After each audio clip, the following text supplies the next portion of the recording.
What's shaking? Brian Tong here, and welcome to a little show we like to call the Apple Byte for all the good and bad inside the world of Apple.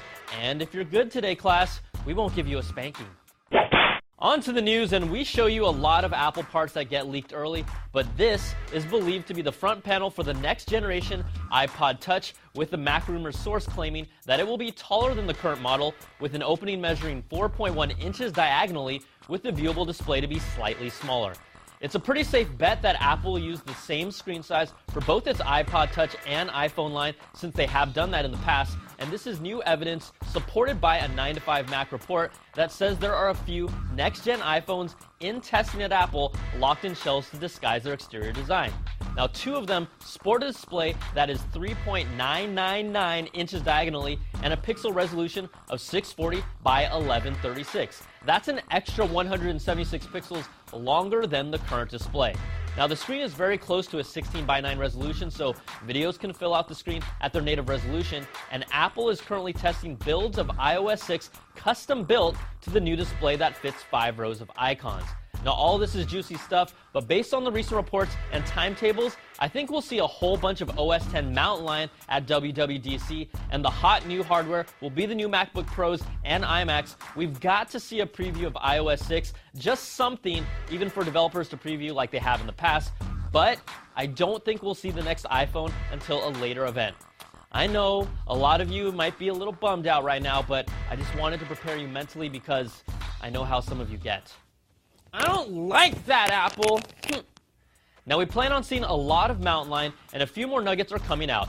Automatic downloads were hinted at earlier, and the latest build allows you to enable the feature for installing new purchases on multiple computers with the same iCloud account. It's not active right now, but it's pretty similar to what happens on iOS devices. And another feature it looks like we'll see is voice dictation coming to Macs after 9to5 Mac found resource files inside of Safari inside of the latest OS X build that show the key command to bring up voice dictation. But not everyone is fond of Apple voice recognition apps. IBM isn't the biggest fan of Siri and is blocking the feature on their own internal networks because of the way your speech is recorded, then uploaded to Apple servers, and then deciphered before being sent back. Now, they're concerned that commands and sensitive information for the company, like contacts and more, could be potentially stored on Apple's end. But shouldn't we all be a little worried about that? Yeah, we should be. Now, let's check out this cool project called Leap that allows you to control your computer by using your hand.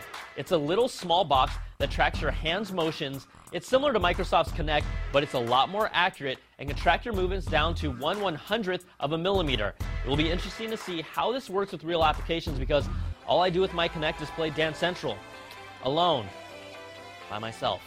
Now, the Leap will cost you $69, and you can pre-order it on their website. All right, guys, so the quick bites. Word on the street from Boy Genius Report is that Microsoft is set to release the full Office suite for iOS and Android tablets in November. An image back in February was leaked out, and Microsoft said it was fake, so we should believe everything they say moving forward. And jailbreakers, you should know that the Absinthe 2.0 untethered jailbreak for iOS 5.1.1 is planned to drop this week, so keep your eyes open for that. And you know me, I'm a fan of some of these amazing Kickstarter projects, so we wanted to show some love to the G-Tar. It's the first digital iPhone-powered guitar with a built-in iPhone dock that uses sensors to relay what you're playing, and also has a built-in app that teaches you how to play songs. It's pretty amazing. And finally, we've talked about an Apple Store concept in the past where you can walk from the sidewalk to the inside of a store seamlessly. It looks like that store is currently being built at Stanford Shopping Center under a black cloth, and this concept drawing gives you a peek at the over 1,200 square foot, 23-foot tall single-story store. It's expected to be open by the end of the year and is described as making the space between the outside and inside almost indistinguishable. Translation: more idiots walking into class. All right, that's going to do it for this week's show. Send us your emails to theapplebyte@cnet.com, and ideas or things you'd like to see, we'll respond. Thanks for watching. I'm Brian Tong, and we'll catch you guys next time for another Bite of the Apple.